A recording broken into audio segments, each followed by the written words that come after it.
How's it going, guys? What you're going to see today is a pretty action-packed commentary in one of my first gameplays in the Naval Strike DLC that just came out for PC, along with a big patch that has big balance updates.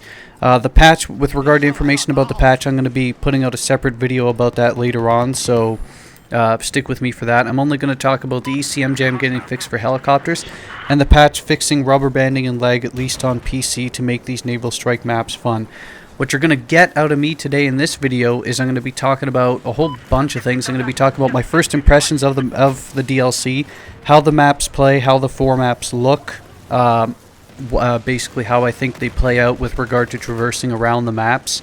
And what you're also going to get is a breakdown of how Carrier Assault works, because I know a lot of you might not actually have played Carrier Assault, don't know what it is. So I'm going to break down what it is, how it plays, and the example video in the background is going to be showing what Carrier Assault basically is. Right in front of me there is a hovercraft, which you'll see in multiple different instances of. You'll see me use it later on. It's a fantastic new addition, I feel. It doesn't really have anything in terms of weaponry on it. The RHIB boats, as you'll see, there's tons of them as well.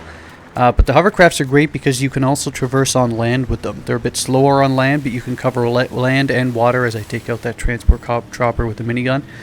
And it's a ton of fun that way to use those. What I'll also do before I start breaking down my first impressions on it, I will talk about attack boat strategies, and I have a tutorial made already, but I will be breaking down my preliminary loadout that's been working for me lately, because I've noticed that staying moving in attack boats is much more important than staying still for the most part, because you're a sitting duck with it as long as you're sitting still.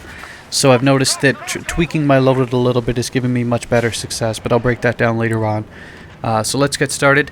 First things first is basically they look absolutely wonderful. The water, even just the water displacement as the boats go by, it looks absolutely fantastic.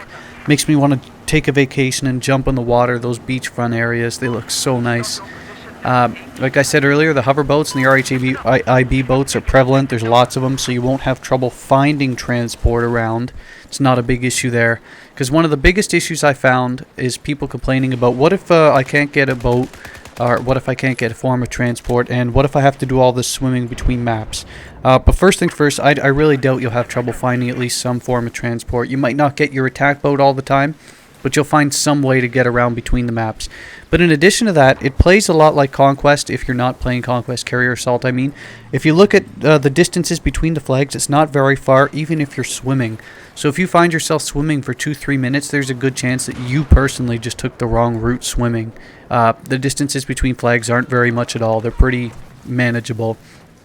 And the other thing too is, because the distances are manageable, you're always going to find yourself in encounters. The maps aren't that large, so you're not going to find like you're not going to find like a 2-3 minute gap unless you're looking for it, where you're not going to find someone to fight.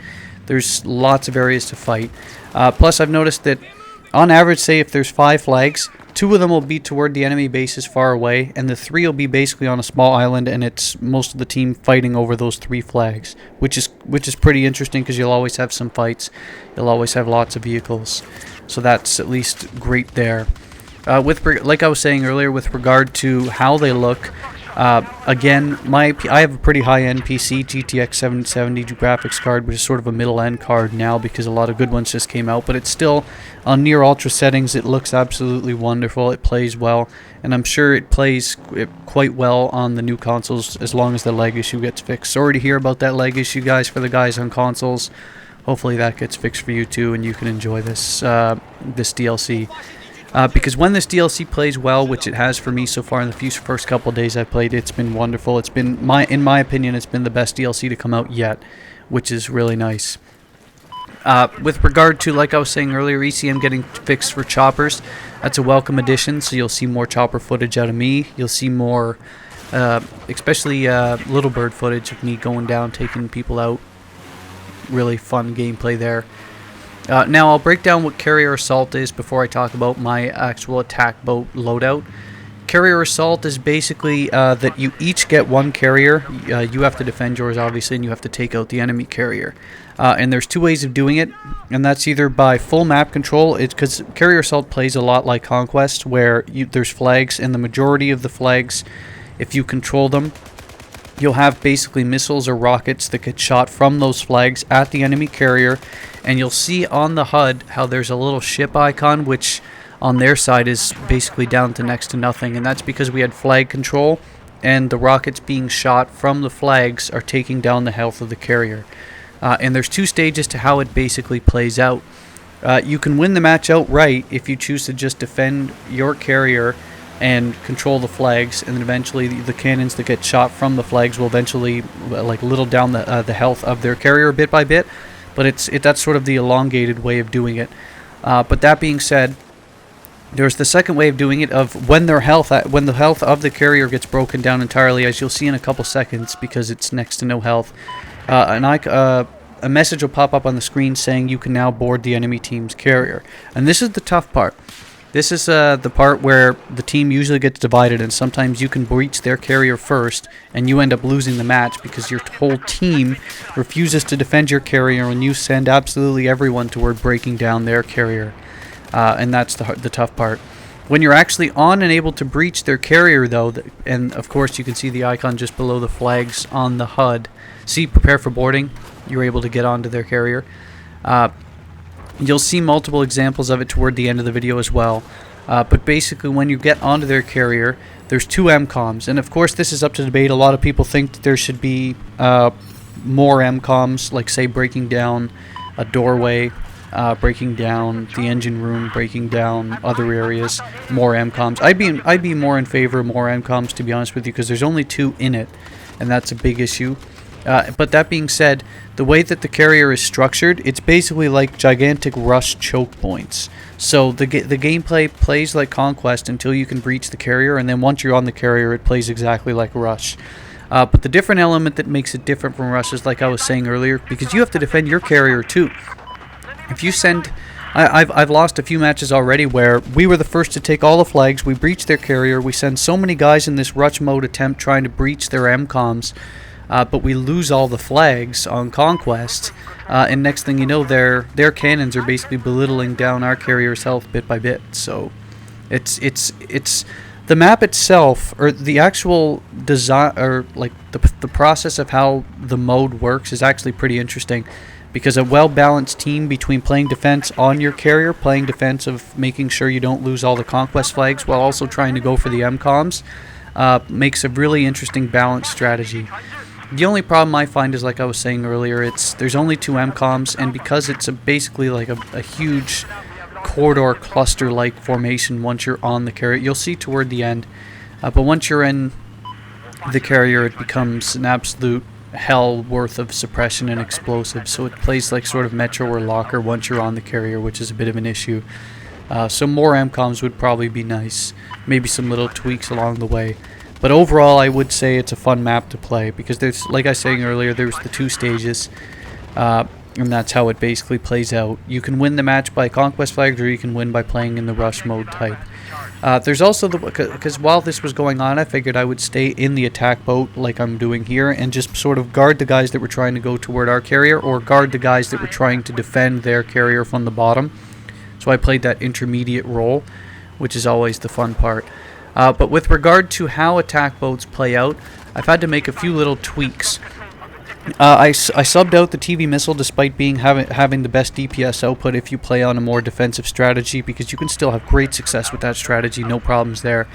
But I did sub it out, and instead I put on the tow missiles, because you still get 2 of them, and you could still maintain mobility. And I've had great success with this, and here's an example of on the carrier.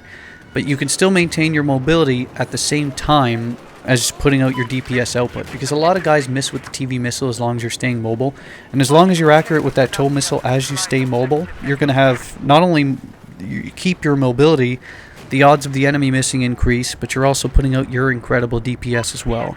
So that's my minor tweak I've been running with. Of course, it's subject to change as I experiment with more loadouts, but that's the most fun part with regard to attack strategy I've had in attack boats. See, this is an example here of taking out the MCOMs toward the bottom. There's only 2, and you have to breach the first one to get to the second one. So when you get on the boat, you take out A, and then it gives you sort of a quick warning of 10-20 seconds of we're going to breach the engine room. This is the engine room. Someone planted it. The next clip, you'll see me being the one to breach and plant the MCOM.